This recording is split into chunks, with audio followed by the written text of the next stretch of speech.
Chapter 4 Shri భగవానుడు పలికెను, నేను ఈ అవినాశ యోగమును సూర్య భగవానుడికి నేర్పించాను. దానిని సూర్య భగవానుడు తన కొడుకు మనువుకు, మనువు తన కొడుకు ఇక్ష్వాకునకు నేర్పించెను. ఓ పరంతప, ఈ విధముగా సంప్రదాయం ప్రకారం ఈ యోగాన్ని రాజర్షులు తెలుసుకున్నారు. కాని చాలా కాలం గడిచిపోవడం వల్ల ఈ యోగం మానవలోకం నుండి కనుమరుగైంది. నీవు నా భక్తుడవు మరియు ప్రియ స్నేహితుడవు కాబట్టి పురాతనమైన ఈ యోగాన్ని ఈ రోజు నీకు చెబుతాను. ఎందుకంటే ఇది చాలా మర్మమైన మరియు ఉత్తమమైన యోగము. Chapter 4 అర్జునుడు పలికెను, మీరు ఈ కాలంలో జన్మించారు. కాని సూర్య భగవానుడు అతి ప్రాచీనుడు.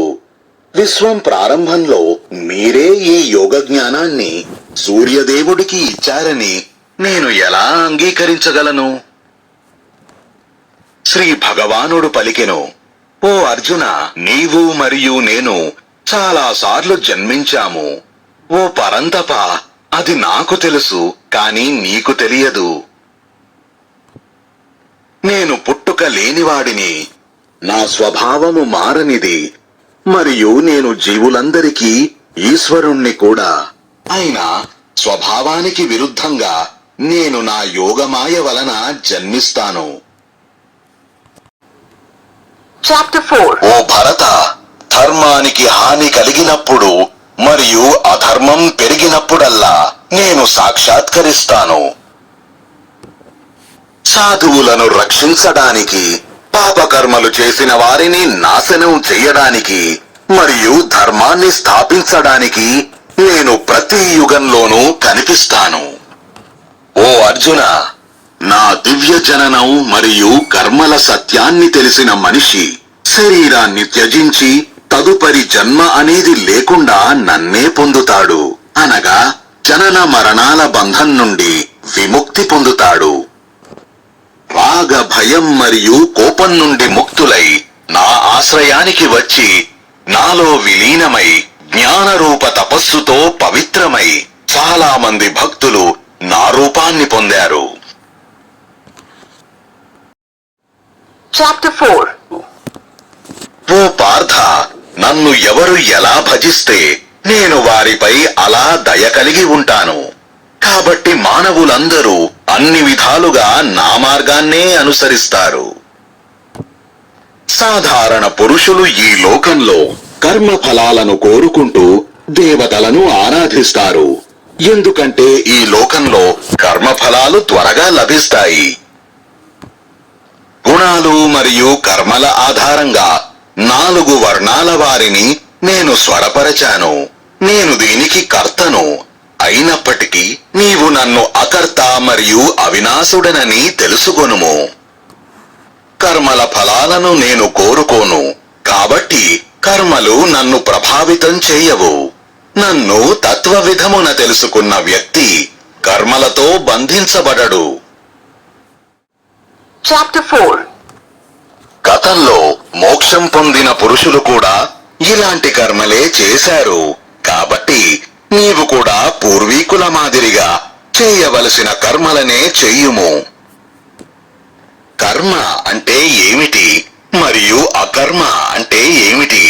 బుద్ధిమంతులైన పురుషులు కూడా ఈ విషయంలో గందరగోళంలో పడతారు.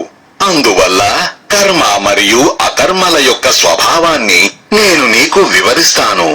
అది తెలుసుకొని నీవు సంసార బంధం నుండి విముక్తుడవు కాగలవు. కర్మ మరియు వికర్మ అంటే ఏమిటి, అలాగే అకర్మ అంటే ఏమిటి అనేది తెలుసుకోవడం అవసరం. ఎందుకంటే కర్మ యొక్క ప్రభావం చాలా లోతైనది.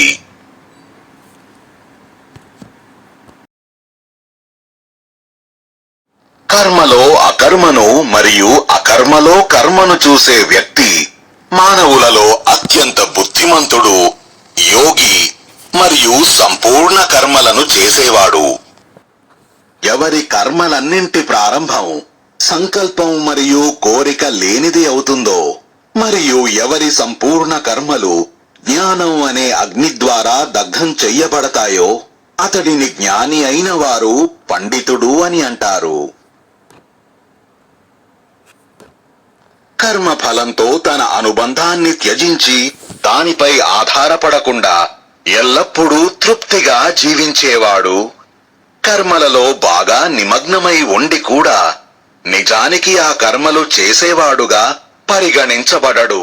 మనసును బుద్ధిని వశంలో ఉంచుకొని అన్ని రకాల భోగాలను త్యజించిన వ్యక్తికి శారీరక కర్మ చేసేప్పుడు కూడా పాపం ప్రాప్తించదు. తనకు లభించిన దానిలో సంతుష్టుడై అసూయ మరియు ద్వంద్వాలకు అతీతుడై విజయం మరియు వైఫల్యాలలో సమభావం కలవాడు కర్మలు చేసేప్పుడు కూడా వాటికి బంధింపబడజాలడు. ఏ పురుషుని మనస్సులో అనుబంధం పూర్తిగా తొలగిపోతుందో, ఎవరి మనస్సు జ్ఞానంతో నిండిపోతుందో, యజ్ఞ నిమిత్తం ఈ రకమైన కర్మలు చేసే పురుషుని యొక్క సమస్త కర్మలు విలీనమైపోతాయి. యజ్ఞంలో నైవేద్యం కూడా బ్రహ్మ, యజ్ఞంలో ఉపయోగించే పదార్థం కూడా బ్రహ్మ. బ్రహ్మరూపకర్త ద్వారా బ్రహ్మరూప అగ్నిలో ఆహుతి ఇచ్చే కర్మ కూడా బ్రహ్మమే. అటువంటి యజ్ఞం చేసే వ్యక్తి బ్రహ్మలో కర్మ సమాధిని పొందినప్పుడు అతను పొందిన ఫలితాలు కూడా బ్రహ్మమే. కొంతమంది యోగులు యజ్ఞం ద్వారా దేవతలను ఆరాధిస్తారు. మరికొందరు జ్ఞానులు బ్రహ్మరూపమైన అగ్నికి తమని తాము అంకితం చేసుకోవడం ద్వారా యజ్ఞం చేస్తారు.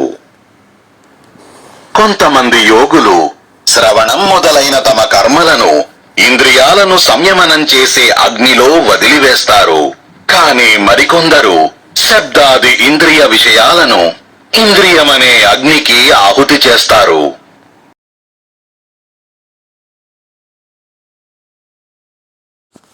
మరికొందరు యోగులు జ్ఞానంతో ప్రకాశించే ఆత్మ సంయమ యోగమనే అగ్నిలో సంపూర్ణ ఇంద్రియాలు మరియు ప్రాణాల క్రియలను త్యాగం చేస్తారు. కొంతమంది సాధకులు ద్రవ్య రూపంలో యజ్ఞాన్ని, తపస్సు రూపంలో యజ్ఞాన్ని, యోగ రూపంలో యజ్ఞాన్ని చేస్తూ ఉంటారు. మరికొందరు కఠిన వ్రతాలు మరియు స్వీయ అధ్యయనం రూపంలో యజ్ఞాన్ని చేస్తూ ఉంటారు. చాలా మంది యోగులు అపానవాయువు అనగా బయటకి పోవు శ్వాసలో ప్రాణవాయువు అనగా లోపలికి వచ్చే శ్వాసను అర్పణం చేస్తారు మరియు ప్రాణవాయువులో అపానవాయువును ఆహుతి చేస్తారు. చాలా మంది ప్రాణవాయువును అపానవాయువును నిరోధించడం ద్వారా ప్రాణాయామాలు చేస్తూ ఉంటారు.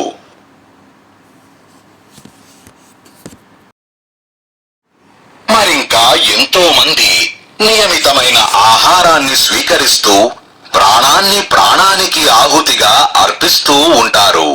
ఈ సాధకులందరూ పాపాలను నాశనం చెయ్యువారు మరియు యజ్ఞాలను తెలుసుకునేవారు. ఓ గురుశ్రేష్ఠుడా, త్యాగం మరియు అంకిత భావంతో మిగిలిపోయిన అమృతాన్ని అనుభవించే పురుషులు సనాతన బ్రహ్మను పొందుతారు. యజ్ఞం చెయ్యని మనిషికి ఈ లోకమే లేదు, ఇక పరలోకమెక్కడా? ఇలాంటి అనేక రకాల యజ్ఞాలు వేదాలలో వివరంగా వివరించబడ్డాయి. కర్మల ఫలితంగా ఇవన్నీ కలుగుతాయని తెలుసుకొనుము. ఈ విధంగా యజ్ఞం చెయ్యడం ద్వారా నీవు కర్మబంధం నుండి విముక్తి పొందుతావు. ఓ పరంతప, ద్రవ్యమయ యజ్ఞం కంటే జ్ఞాన యజ్ఞం మంచిది. ఎందుకంటే ఓ పార్థ, సంపూర్ణ కర్మలు బ్రహ్మాత్మ అంటే తత్వజ్ఞానంతో సమాప్తమవుతాయి. అందువల్ల తత్వజ్ఞాని అయిన మహాపురుషుల వద్దకు వెళ్లి ఆ తత్వజ్ఞానాన్ని అర్థం చేసుకో. వారిని సేవించి మరియు సరళంగా ప్రశ్నలు అడిగితే వారు నీకు ఆ తత్వం గురించి ఉపదేశమిస్తారు. ఓ పాండవ, తత్వజ్ఞానం అనుభవంలోకి వచ్చిన తరువాత నీకు మళ్ళీ ఈ రకమైన మోహం ఉండదు మరియు నీవు జీవులందరినీ నీ ఆత్మస్వరూపముగా మరియు పరమాత్మ స్వరూపముగా చూస్తావు. ఒకవేళ నీవు పాపుల కన్నా ఎక్కువ పాపివైనా జ్ఞానమనే నౌక ద్వారా సంపూర్ణ పాపనగరాన్ని నీవు తప్పకుండా దాటుతావు. ఓ అర్జున, ప్రజ్వలిత అగ్ని అన్ని రకాల ఇంధనాలను ఎలా భస్మం చేస్తుందో అదే విధంగా జ్ఞానమనే అగ్ని కర్మలన్నింటినీ భస్మం చేస్తుంది. ఈ ప్రపంచంలో జ్ఞానంతో సమానంగా పవిత్రం చెయ్యగల వేరే సాధనాలు లేవు. యోగంలో బాగా ప్రావీణ్యం సంపాదించిన వ్యక్తి తత్వజ్ఞానాన్ని స్వయంగా తనలో తానే పొందుతాడు. శ్రద్ధ గలవాడు, తత్పరుడు మరియు తన ఇంద్రియాలను వశపరుచుకున్న వ్యక్తి జ్ఞానాన్ని పొందుతాడు. జ్ఞానాన్ని పొంది అతను త్వరలోనే పరమ శాంతిని పొందుతాడు. అజ్ఞాని, శ్రద్ధ లేనివాడు మరియు సంశయము గల మానవులు నాశనం అయిపోతారు. అలాంటి సంశయము గల పురుషులకు ఈ లోకం పరలోకమే కాదు, సుఖము కూడా ఉండదు. ఓ ధనంజయ, యోగం ద్వారా కర్మలను త్యజించిన వారు, జ్ఞానం ద్వారా సంశయాలు నశించిన వారు, ఇటువంటి అత్యున్నత వ్యక్తులను కర్మలు బంధించవు. కాబట్టి ఓ భరత, నీవు హృదయములో అజ్ఞానము వల్ల తలెత్తే సంశయాన్ని జ్ఞానమనే కరవాలంతో ఛేదించి కర్మయోగంలో ఉండి యుద్ధానికి సిద్ధపడుము. ఓం తత్సదితి శ్రీమద్భగవద్గీతాసూపనిషత్సు బ్రహ్మ విద్యాయాం యోగశాస్త్రే శ్రీకృష్ణార్జున సంవాదే జ్ఞాన కర్మ సన్యాస యోగో నామ చతుర్థో